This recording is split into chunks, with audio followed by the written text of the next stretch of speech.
पाचवा मुद्दा आहे सुरक्षितता. माणसाला सुरक्षित वाटणं हे फार महत्त्वाचं असतं. भावनिक सुरक्षितता, आर्थिक आणि शारीरिक सुरक्षितता. खूप वेळा आपण म्हणतो की माझा नवरा आहे, मुलं आहेत, घरदार, प्रॉपर्टी, सोनं नाणं सगळंच तर आहे, पण तरीसुद्धा आतून अस्वस्थ वाटत असतं.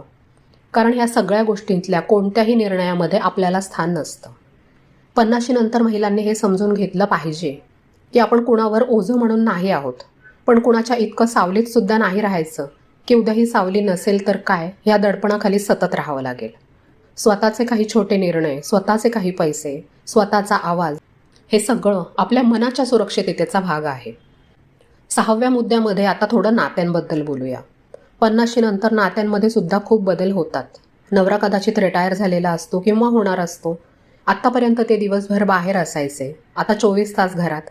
सुरुवातीला छान वाटतं, पण नंतर थोडा त्रास व्हायला लागतो.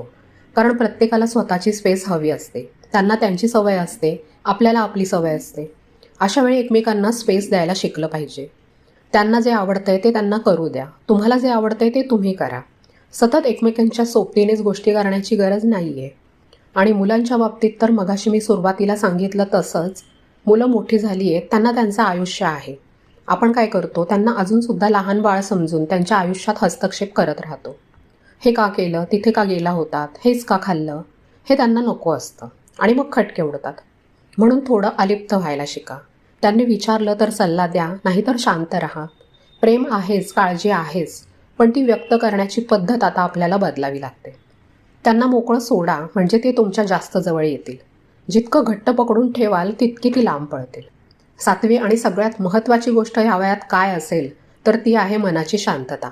हा शब्द खूप मोठा वाटतो, पण मन शांत असणं म्हणजे सगळ्या प्रश्नांची उत्तरं आपल्याला माहिती असणं असं नाही आहे. तर ती आहे मला सगळं माहीत नाही हे मान्य करण्याची ताकद. 50शी नंतर स्त्री खूप स्पष्ट होते.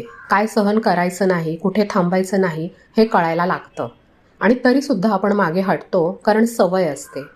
आपण आयुष्यभर इतरांच्या मनाचा विचार केला, त्याला वाईट वाटेल का, ती काय म्हणेल, पण आता आपल्याला जे पटतं, जे मानवतं तेच करायचं. एका वेळी एकाच प्रसंगी नाही म्हणून बघा. आणि नाही म्हणणं ह्या गोष्टीवर मी स्वतंत्र व्हिडिओ बनवावा असं वाटत असेल तर मला कमेंट करून नक्की सांगा.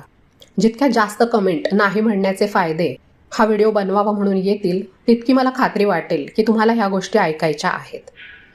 तर ह्या वेळेमध्ये, ह्या वयामध्ये नाही म्हणणं म्हणजे काय, तर माझं शरीर थकलंय, स्वयंपाक करायची इच्छा नाही आहे, तर एकतर बाहेरून मागवा किंवा काहीतरी साधं करून खा, ह्यात काही चूक नाही आहे.